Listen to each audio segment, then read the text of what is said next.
Hello and welcome to the official third episode of Brick Commentaries. In this commentary, this will be a cob with my friend Casey.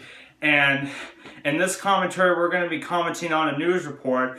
And it's not from CNN or Fox News, surprisingly. It's from ABC News. It's about SpongeBob and how they compare SpongeBob to other kids' shows and such. I've watched it and it's very flawed in some ways, and that's why we're going to do a commentary on this. So here we go. SpongeBob SquarePants, the wildly popular Nickelodeon cartoon. Why? Well, it turns out a new study by child psychologists suggests that cheerful, can-do little sponge could threaten your child's development. The psychologists set out to measure how the cartoon affects the cognitive capability and impulse control of children who watch it. ABC's Neil Karlinski tonight tells us what the study discovered and what Nickelodeon has to say about it. Who lives in a pineapple under the sea? SpongeBob SquarePants! Until now, everyone's favorite nonsensical yellow sponge who lives under the sea has had only one main enemy. Plankton, that tiny little guy with the deep voice and relentless spirits. The Krusty Krab is mine! Today, SpongeBob has another nemesis. University of Virginia psychologist Angeline Lillard. She says the show SpongeBob SquarePants may be harming America's preschoolers. Her study found that after 9 minutes of SpongeBob, kids couldn't concentrate, think clearly, or learn as well. Well, the show is rated TV-wise 7. That means the show is meant for 7 and up. This is why when it comes to shows like this, parents should be watching with their kids, like if they're under the age that SpongeBob is targeted. What do you have to say about this? I already hate her. Yeah. Already she doesn't have a good enough research standpoint. I'm cool. This is no ordinary show. SpongeBob is one of the most popular children's shows ever. We went behind the scenes with them last year to meet the faces behind the fish. Oh, somebody's 10. Krusty Krab, come on down to the Krusty Krab! The new study doesn't say there's anything wrong with the subject matter, a silly table sponge and his dopey friend Patrick, Squidward, Mr. Krabs and the gang, but it does say the frantic pacing, scene changes every 11 seconds on average, often leaves kids zoned out and spun up, unable to concentrate. We watched SpongeBob with an expert in child behavior to see what he thought. So what do you say to those parents who look at this study and say, come on, I mean, seriously, this is SpongeBob? I don't think that anybody, including the makers of SpongeBob, argued the show is educational. It's clearly meant for entertainment. I have to agree with what he says on this part. Like, the show isn't really meant to be educational at all. It's just entertaining kids. Would you agree? Yeah. And I'll admit, it's very entertaining. I've seen many an episode myself. But what it tells us is the kids that watch that versus the kids that watch something else are at least at risk for having short and long-term performance deficits. That's not true. Me and my friend here have a mental disorder, and no way has it made things worse or changed our behavior. Again, that's what the parents have to teach their kid, whether something is fictional or not, and how that is way different from real life. What do you have to say on that? Why do parents have to make everything educational for their children? Yeah, like parents should teach their kids what is different from the real world in cartoons and what is not, you know? Yeah.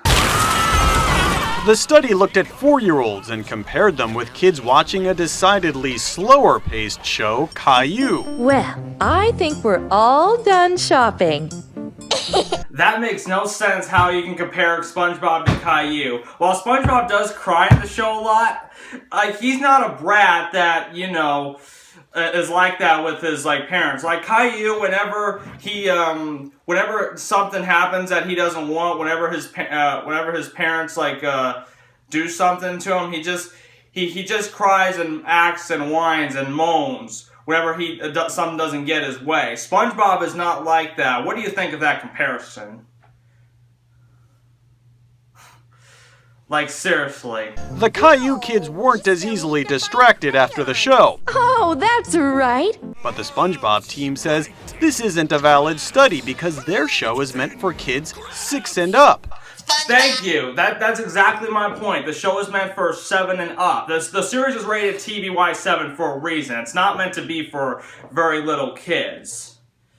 Exactly. SpongeBob. SpongeBob is not designed to educate preschoolers. It's designed to entertain. I will not let you down! Thank you, lady. You are exactly right. Thank you. It's not meant for very little kids to watch alone, alright? I mean, I've seen some of the show when I was little, but at least I had a parent with me, though, right? I had a parent with me whenever that was on at a school or something. And that's not their only problem with it. There are not enough children included in this study. Parents were asked to report on their own children, and we work with parents every day, and we see how much they love their kids. They're going to tell us their kids are great. So it's quite obvious they don't have enough proof. What are your thoughts?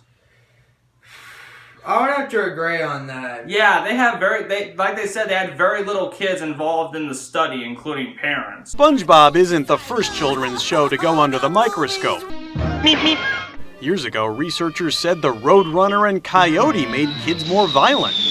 I don't think that is true at all. While they do reference explosions and such like that, kids are taught at a very young age that they shouldn't be playing with explosives or firearms or weapons like that. That also is meant to entertain. Yeah. Reverend Jerry Falwell called a Teletubby named Tinky Winky a gay role model. Yeah, that has nothing to do with SpongeBob, but I don't understand how a character can be considered gay just because he has a woman's purse. You know how he has something that mainly women uses. Just because a man uses a purse doesn't make you gay. I bring my grandma's purse, for example, when I go to the car to unlock. Like, that doesn't mean I'm gay or something. No, that makes absolutely no sense. What kind of sense do people have nowadays? I know, right? Making a children's show isn't child's play, and the people who bring SpongeBob to life are acutely aware of the critics. In script meetings, potentially offensive words or themes are cut out. Keep an eye out for also how angry SpongeBob seems, because one of the nice things about his role in this is that he's really trying to be polite and respectful. Tom Kenny, SpongeBob SquarePants. The humans who give voice to the eclectic gang of characters told us they've heard it all before. Well, I think there is an impression among people who haven't watched the show a lot, maybe, that it's teaching the kids bad habits, to call each other stupid or dumb, or maybe, hit somebody on the head. I think a lot of people are very careful about television and are very super careful about introducing their kids to television because it can consume young people.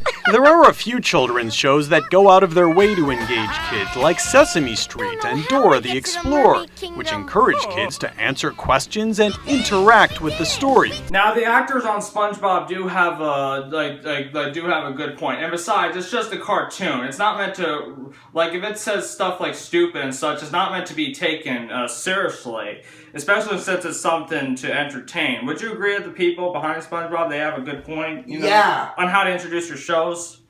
The researchers don't take issue with those shows, but for some, they're not nearly as entertaining. Those cartoons that are supposed to be good for your kids? Boring! Oh, yeah.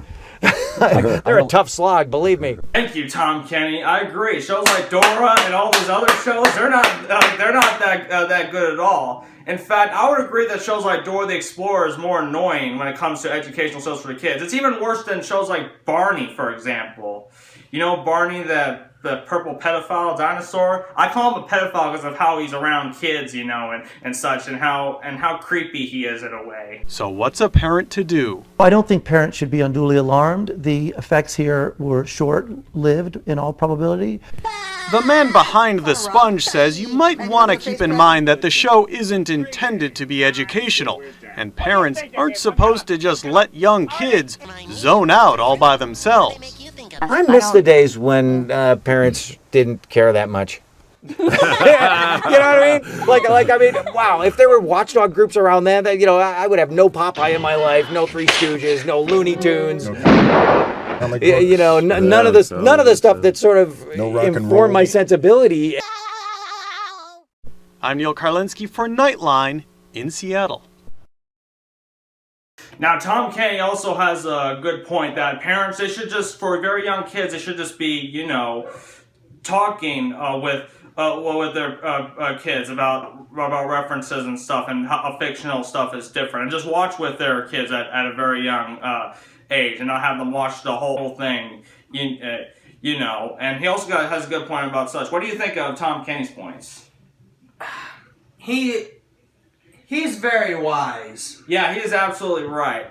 Anyways, final thoughts. Again, these studies make absolutely no sense, and you know, there's absolutely no proof. And it's quite obvious that SpongeBob really isn't a show that should be shown to preschoolers. Like, it's not that bad of a show.